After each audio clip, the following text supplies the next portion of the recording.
Hello students, आशा करती हूँ कि आप सभी अच्छे से होंगे, स्वस्थ होंगे और बहुत ही सेन माइंड में होंगे, जो कि आज के टाइम में बहुत ज़रूरी है। तो मैंने आपको पहले ही बताया था कि मैं एक सीरीज़ बना रही हूँ कुछ वीडियोस की, जिसमें सबसे पहली सीरीज़ हमारी यहीं से स्टार्ट होती है। तो जो फर्स्ट वर्क है, फर्स्ट आपका जो नोवेल है, जहाँ से नोवेल लिखने की शुरुआत हुई थी, आप कह सकते हो कि फर्स्ट नोवेल ही ये है। इंग्लिश लिटरेचर में सबसे पहली नोवेल यही मानी जाती है, जिसका नाम है रॉबिन्सन क्रूसो। और ये जो नोवेल है डैनियल डेफो ने लिखी थी, और आप सबको इसका पहले पता भी था, लेकिन दोबारा से मैं बता रही हूँ आपको कि डैनियल डेफो को फर्स्ट नोवेलिस्ट माना जाता है। तो इनके बारे में हम कुछ अच्छी अच्छी चीज़ें पढ़ेंगे।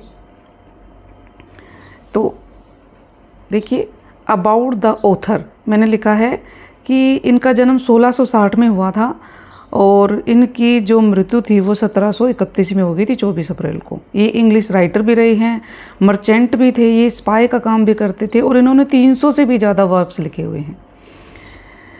ये बेसिकली फेमस है रॉबिन्सन क्रूसो के लिए, जो कि 1719 में पब्लिश्ड हुई थी। आपको याद रखना है बेटा कि ये जो वर्क है इनका 1660 में इनका जन्म हुआ था। देखो 1719 में इन्होंने ये वर्क पब्लिश्ड करवाया था, और इनको second only to the Bible, मतलब बाइबल के बाद दूसरी बुक जो बहुत ही पायस तरीके से पवित्र रूप में पढ़ी जाती है वो यही थी, रॉबिन्सन क्रूसो।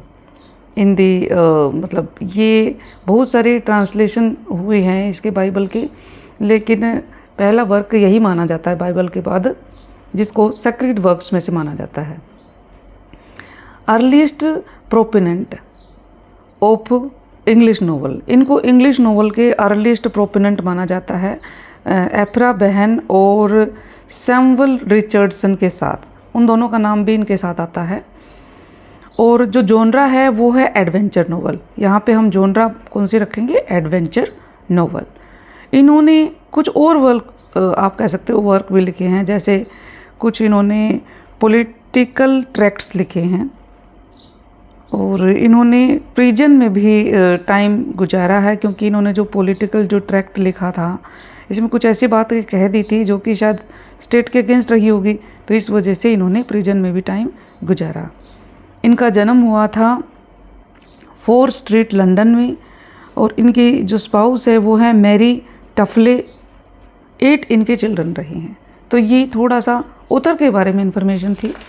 अभी हम आगे थोड़ा सा और पढ़ेंगे कि कौन कौन सी इवेंट्स हैं। देखो ये बहुत ध्यान देने की चीज़ें हैं बेटा, कि डैनियल डेफो के टाइम में कौन कौन सी चीज़ें थी जो हुई, कौन कौन सी जो मतलब खास हिस्टोरिकल इवेंट्स उनके टाइम में हुई। और हम कह सकते हैं कि पूछा जा सकता है कि इनके टाइम में कौन सी घटना हुई थी, है ना। जो तो पहली घटना थी ग्रेट प्लेग ऑफ लंदन। 1665 में ग्रेट प्लेग ऑफ लंदन हुआ था, मतलब लंदन में प्लेग आ गया था, ठीक है। और 1666 में the great fire of London, है ना। 1666 में लंदन में आग लग गई थी। तो ये बहुत ही मतलब बड़ी घटनाएं मानी जाती है जो इनके टाइम में हुई। और 3 ही घर बचे थे ये जब आग लगी थी, एक डेफो का था और 2 बाकी इनके नेबर थे। देखो पूरी फायर में 3 ही घर बचे थे, तो इसलिए ग्रेट इवेंट मानी जाती है मतलब इनके टाइम की। और जिस प्रिजन में ये रहे उसको कहते हैं डेटर्स प्रिजन। ये भी याद रखें कि भाई इन्होंने कुछ कोई पॉलिटिकल ट्रैक्ट लिखा था और उसमें कुछ ऐसी बातें लिख दी थी, इसकी वजह से इनको प्रिजन में जाना पड़ गया था। ये वाइन बिजनेस चलाते थे और यूरोप में और स्कॉटलैंड बहुत जगह इन्होंने ट्रैवल किया है प्रिजन से रिलीज होने के बाद। फिर वो इंग्लैंड आए और वहाँ फिर उसके बाद से वो चर्च को सर्व करने लगे। तो ये तो कुछ इनकी लाइफ के बारे में है। कुछ इन्होंने और फेमस वर्क लिखे हैं। रॉबिन्सन क्रूसो तो आप अभी पढ़ेंगे ही। Captain Singleton, journal of the plague year, क्योंकि प्लेग इनके टाइम में आया था तो ये उन्होंने लिखा है। मोल फ्लैंडर्स, जो भी ये भी इनकी बहुत ही फेमस आप कह सकते हैं नोवेला ही है।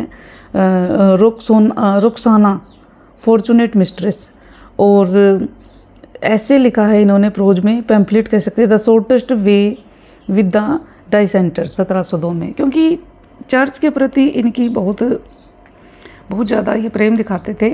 तो जो बाद में जैसे प्रिजन से आने के बाद तो कुछ इस तरह से चीज़ें हुई हैं। अब हम वर्क पे आते हैं। ऑथर के बारे में हमने काफ़ी कुछ जान लिया, अब हम वर्क पे आते हैं। और वर्क यहाँ पर जो हमारा सिलेबस में दिया हुआ है वो है रॉबिन्सन क्रूसो।